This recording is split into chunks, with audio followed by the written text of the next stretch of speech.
नमस्कार। आइए आज भारत में संवैधानिक विकास को जो आगे की चीजें वो पढ़ते हैं संवैधानिक विकास में। तो हम पढ़ेंगे भारत शासन अधिनियम 1858 से। आगे कई अधिनियम पढ़ने हैं, लेकिन इस 1858 से पहले सोचिए कि भारत में 1857 का विद्रोह घटित हो चुका है। समझ रहे हैं? तो जब 1857 का जब विद्रोह हुआ, ये इतिहास में पढ़ाया जाता है, ये इतिहास का पक्ष है। ठीक, बस मैं मोटा मोटा बता देता हूँ। उसको प्रथम सिपाही विद्रोह कहते हैं भारत में, 1857 के विद्रोह को, है ना। जब वो क्रांति घटित हुई तो क्रांति का दमन ब्रिटिश कंपनी कर रही थी, है ना। तो जब क्रांति का दमन कर रही थी तो उसको ब्रिटिश सरकार का भी सहयोग प्राप्त हुआ। समझ रहे हैं? क्रांति का दमन कर दिया गया, है ना, विद्रोह को समाप्त कर दिया गया। फिर क्या हुआ कि विद्रोह के कारणों की समीक्षा की जाने लगी। ठीक, तो पता ये चला, ब्रिटिश सरकार को ये लगा कि विद्रोह का मुख्य कारण कंपनी के द्वारा भारत में कुशासन था। समझ रहे हैं? तो उसी के आलोक में ब्रिटेन की संसद में अधिनियम पारित किया गया, वही है भारत शासन अधिनियम, 1858 का भारत शासन अधिनियम। इस अधिनियम को ब्रिटिश सरकार अच्छा शासन करने वाला अधिनियम कहती है ना। अच्छे शासन के उद्देश्य से लाया गया अधिनियम। ठीक, यानी कि इस अधिनियम के द्वारा ब्रिटिश सरकार का दावा था कि अब कंपनी का कुशासन नहीं चलेगा। इसके प्रावधान मैंने यहाँ नीचे लिखा हुआ है, एक एक करके सारे प्रावधान को देख लेते हैं। ठीक, पहला देखिएगा, ईस्ट इंडिया कंपनी समाप्त। फिर क्या लिखा है? शासन की संपूर्ण शक्ति ब्रिटिश क्राउन के हाथ में। इसका मतलब क्या है? इसका मतलब यह है कि इस अधिनियम के द्वारा ब्रिटिश ईस्ट इंडिया कंपनी को समाप्त कर दिया गया। आप पूछेंगे क्या पूरी तरीके से? हाँ, पूरी तरीके से समाप्त कर दिया गया। आपको बताया था, रिलेट करिए, देखो पीछे से लिंक करके पढ़ोगे तभी ये समझ पाओगे। 1833 के अधिनियम में मैंने क्या बताया हुआ था कि कंपनी के व्यापारिक कार्यों को समाप्त कर दिया गया, है ना, पूरी तरीके से। केवल वो प्रशासनिक निकाय के रूप में रह गई थी, लेकिन इस अधिनियम के द्वारा कंपनी को ही समाप्त कर दिया गया। देख रहे हैं? इसीलिए अब शासन की संपूर्ण शक्ति ब्रिटिश क्राउन के हाथों में चली गई, है ना। ब्रिटिश क्राउन मतलब ब्रिटिश सरकार के हाथ में। ये पहला प्रावधान था। दूसरा प्रावधान देखिए, भारत का गवर्नर जनरल, जीजी मतलब गवर्नर जनरल, भारत का वायसराय। इस लाइन का मतलब यह है कि भारत के गवर्नर जनरल को भारत का वायसराय कहा जाने लगा। वायसराय मतलब ब्रिटिश क्राउन का प्रतिनिधि, है ना। इस प्रकार भारत का गवर्नर जनरल, है ना, ब्रिटिश क्राउन का भारत में प्रत्यक्ष प्रतिनिधि बन गया। भारत का वायसराय, उसी को क्या नाम दिया गया? भारत के गवर्नर जनरल को भारत का वायसराय। यहां लिखा हुआ है पहला कैनिंग। इसका मतलब है कि भारत का जो प्रथम वायसराय था ना, वो था कैनिंग। अगर आपसे ये भी प्रश्न पूछे कि भारत का अंतिम गवर्नर जनरल कौन था, भारत का अंतिम गवर्नर जनरल, तो वो भी उत्तर सेम होगा, कैनिंग। ठीक, क्योंकि कैनिंग अंतिम गवर्नर जनरल रहते हुए ही वायसराय के पद को प्राप्त कर लिया।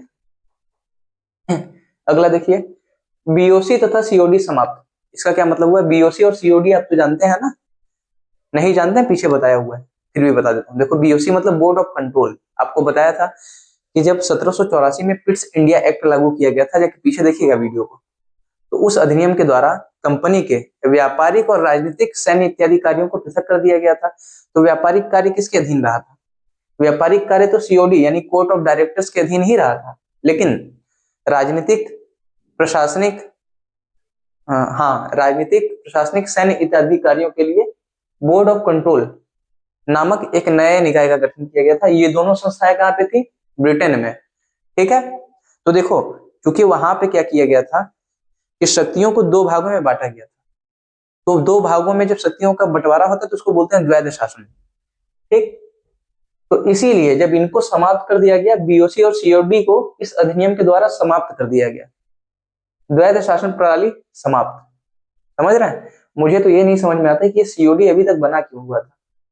क्योंकि आप सोचिए कि सीओडी को क्या कर्तव्य था, मतलब सीओडी को क्या शक्तियां दी गई थी? सीओडी को ये शक्तियां रह गई थी कि व्यापारिक कार्यों को संभालिए आप। लेकिन आप खुद सोचिए कि 1833 में जब कंपनी के व्यापारिक कार्यों को समाप्त कर दिया जा रहा है, तो वहीं पे इसकी प्रासंगिकता समाप्त होनी चाहिए थी। लेकिन 1858 के अधिनियम में ला करके इसको समाप्त कर रहे हैं। मुझे तो समझ नहीं आता ऐसा क्यों है। ठीक है, अगला देखिए, नया पद।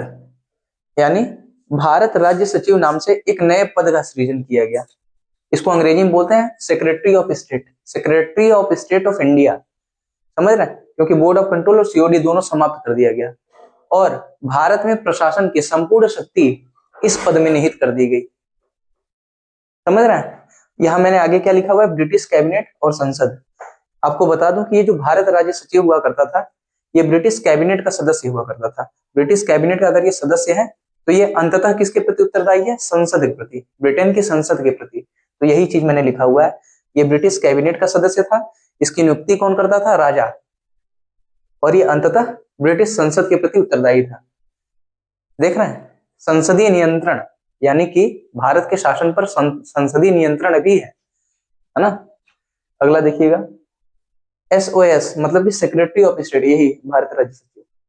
इसकी सहायता के लिए एक 15 सदस्यीय परिषद का गठन किया गया। 15 सदस्यीय परिषद का गठन किया गया, जो एक सलाहकारी परिषद थी, है ना। उसका स्वरूप कैसा था? सलाहकारी प्रकार का। वो सलाह देती थी सेक्रेटरी ऑफ स्टेट को, ठीक है। 15 सदस्यीय परिषद, और इसका अध्यक्ष, आपको बता दूं कि इसका अध्यक्ष जो 15 सदस्यीय परिषद बनाया गया था, इसका अध्यक्ष सेक्रेटरी ऑफ स्टेट ही होता था, यानी भारत राज्य सचिव ही होता था।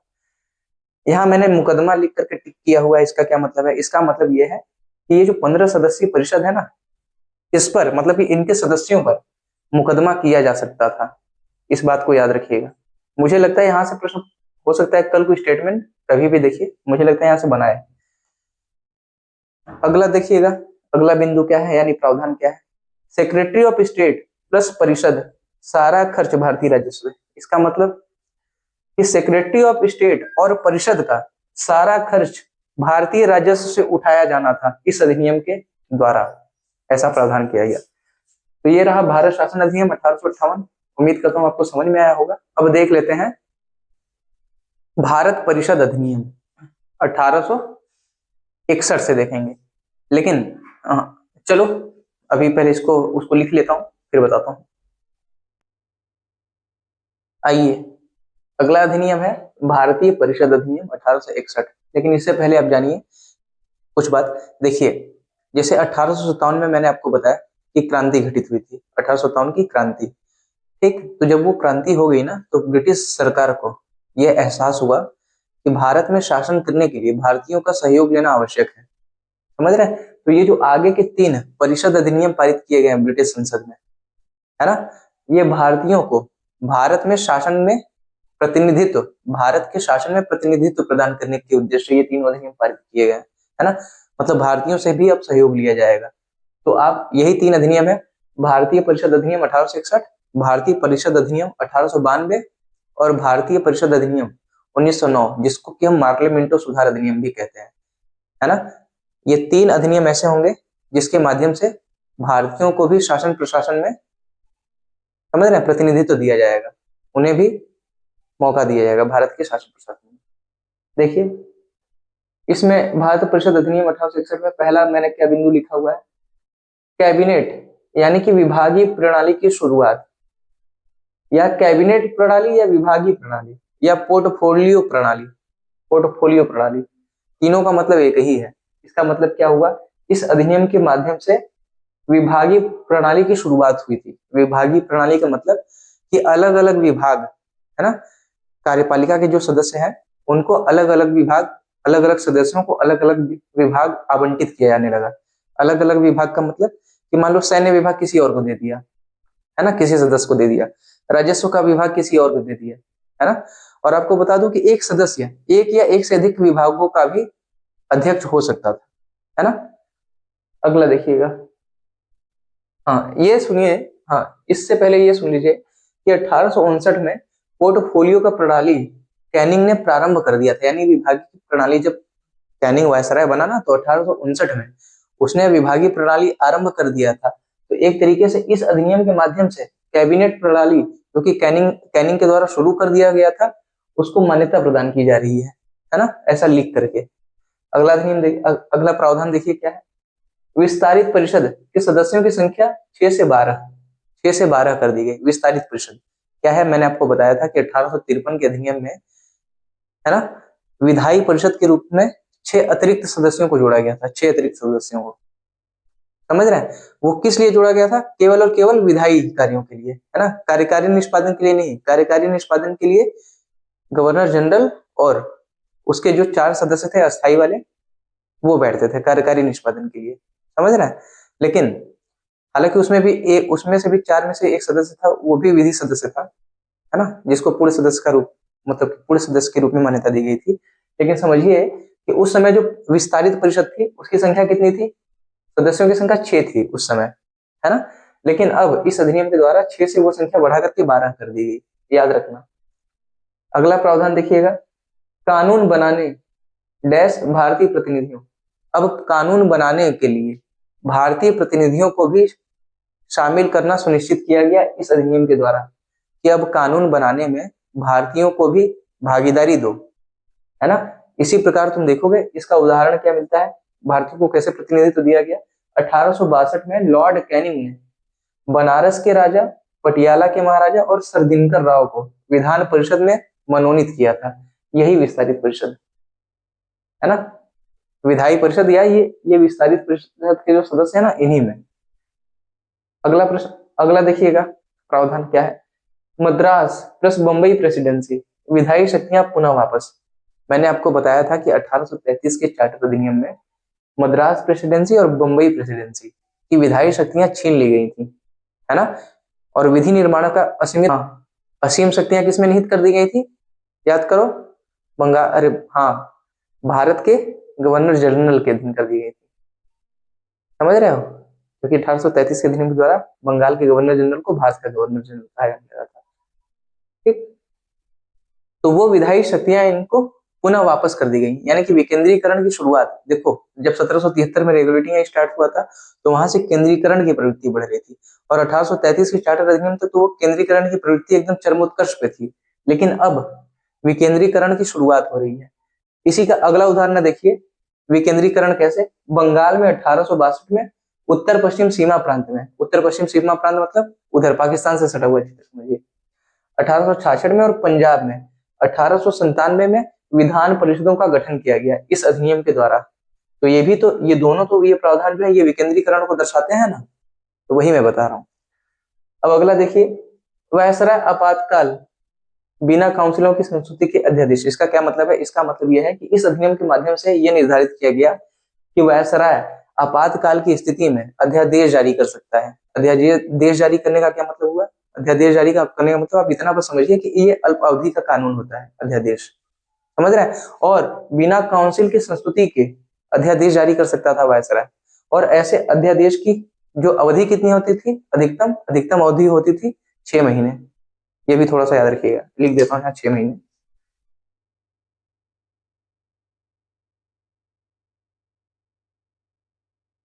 समझ रहे हैं? थोड़ा बोलने में कहीं कहीं लड़खड़ाहट आ जाती है, उसका रीजन ये है, देखो कैमरे पे कभी कभार बोलता हूँ ना तो समझ में आता है यार कि मतलब अचानक से ये दिमाग में आता है कि यार कैमरे के सामने बोल रहा हूँ, कोई है भी नहीं, समझ रहे हैं? तो वहां वहां थोड़ा सा मिसबैलेंस हो जाता है। ठीक है, तो अगला अधिनियम देख लेते हैं, 1892 का भारतीय परिषद अधिनियम 1892। आइए, अगला अधिनियम है भारतीय परिषद अधिनियम 1892, यानी कि 1892 का भारतीय परिषद अधिनियम। इसके प्रावधान क्या है? यहाँ लिखा हुआ है निर्वाचन पद्धति का आरंभ, ठीक है। जो विस्तारित परिषद थी उनका निर्वाचन किया जा सकता था, लेकिन वो निर्वाचन भी आपको बताऊं, आपको लगेगा कि यार ये निर्वाचन क्या है, बस नाम मात्र का है। अप्रत्यक्ष निर्वाचन होता था, है ना। इस अधिनियम में निर्वाचन शब्द जैसा कोई शब्द नहीं था। अप्रत्यक्ष निर्वाचन हम मानते कैसे हैं? क्योंकि वायसराय को जो लगता था कि मान लो किसी क्षेत्र के कोई प्रतिनिधि है, उनको लगता है कि इन्हें जनता का सहयोग प्राप्त है, ठीक, तो उनको उठा करके मनोनीत कर लेते थे। तो यही समझ में आता था कि अच्छा चलो निर्वाचन हो गया, क्योंकि जनता इनको पसंद करती है, समझ रहे, कुछ ऐसा था।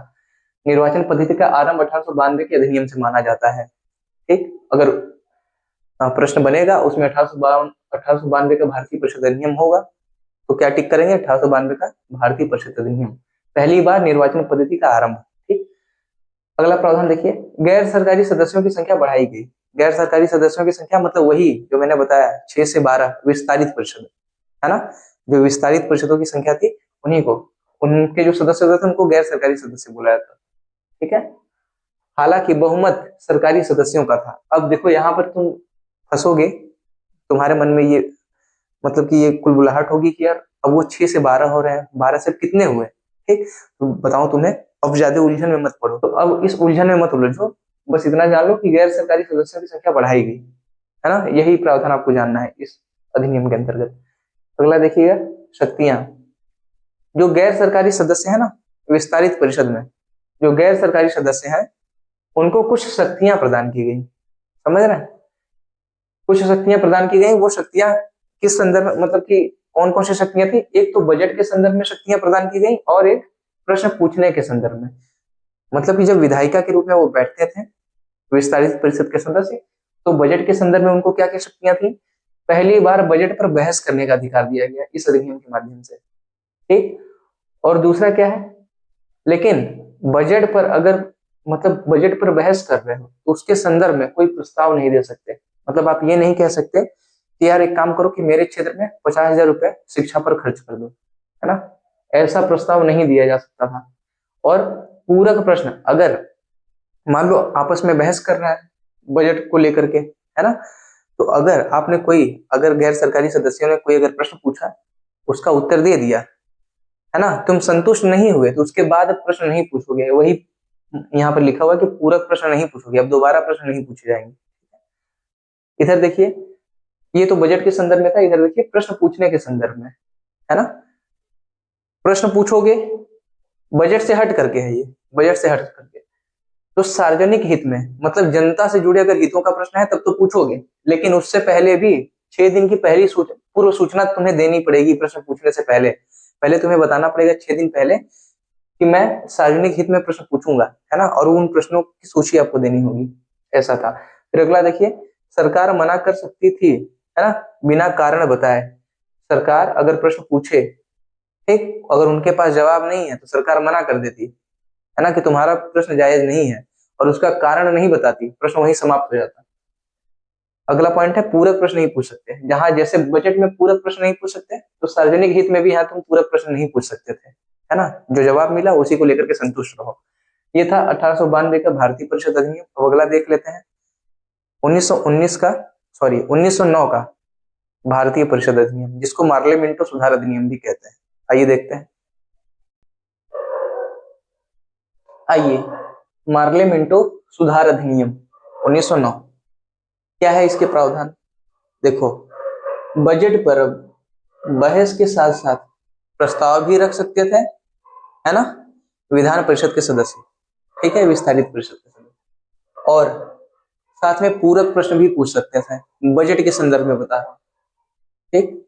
अगला प्रावधान देखिएगा, मुस्लिमों के लिए पृथक निर्वाचक मंडल की व्यवस्था की गई। इस अधिनियम के द्वारा मुस्लिमों के लिए एक पृथक निर्वाचक मंडल की व्यवस्था की गई। इसका क्या मतलब हुआ, इसका मतलब ये हुआ कि जो विस्तारित परिषद में मुस्लिम चुने जाएंगे, उनका निर्वाचन कौन करेगा, मुस्लिम जनसंख्या करेगी, है ना।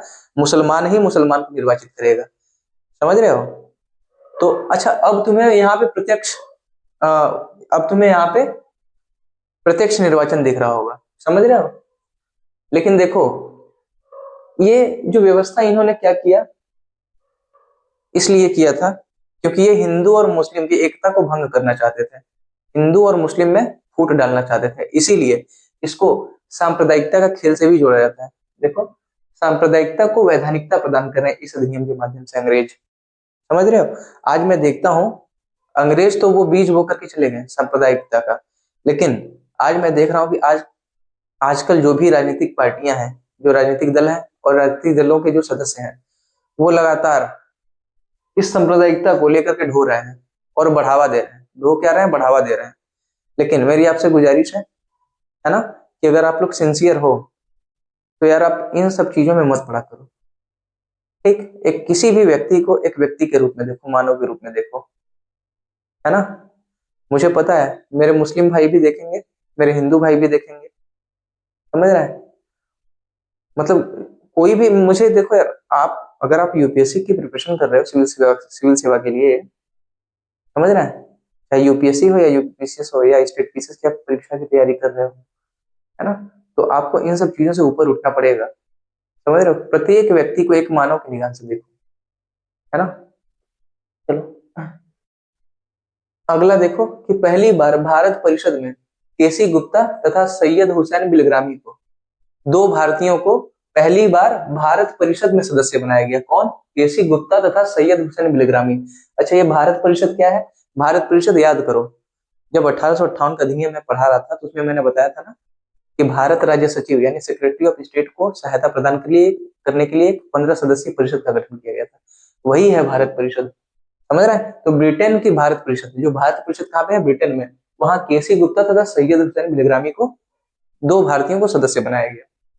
अगला देखिए, भारत में देखो पहली बार वायसराय की कार्यकारी परिषद में, है ना। अब तक देखो जो भारतीय शामिल हो रहे थे वो विस्तारित परिषद में शामिल हो रहे थे केवल विधायी कार्यों के लिए, लेकिन पहली बार वायसराय की कार्यकारी परिषद में यानी कार्यपालिका की शक्ति भी अब भारतीयों को धीरे धीरे सौंपी जाएगी, है ना। एसपी सिन्हा को बनाया गया और वो भी विधि सदस्य के रूप में नियुक्त किया गया था, है ना। सोचो, मैं बोला क्या कि अब कार्यपालिका की शक्ति दी जाएगी, लेकिन पहली बार देखो जब इनको बनाया जा रहा है ना तो विधि सदस्य के रूप में ही इनको कार्यकारी परिषद में जगह दी जा रही है। समझ रहे हैं? तो अब आगे के अधिनियम को हम अगले वाले वीडियो में कंप्लीट कर लेंगे, फिर संवैधानिक विकास समाप्त हो जाएगा।